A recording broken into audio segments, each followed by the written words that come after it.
Right now, arguments are being heard at the Supreme Court in the case of birthright citizenship.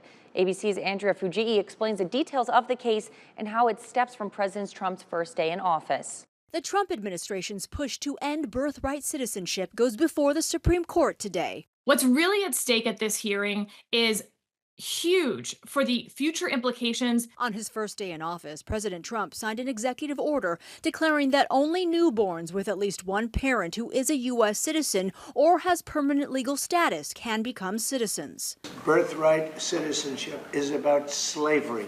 It's not about tourists coming in and touching a piece of sand and all of a sudden they're a citizenship.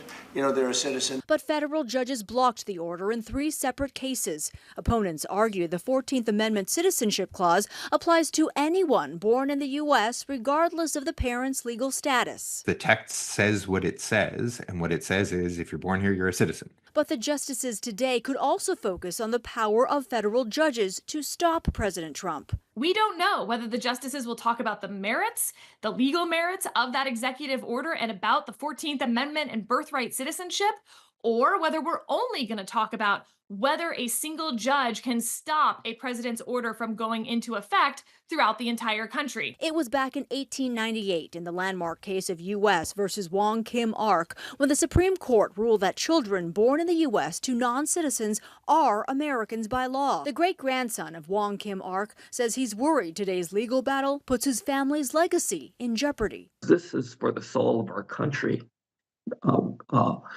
If we lose this battle, it's going to get worse.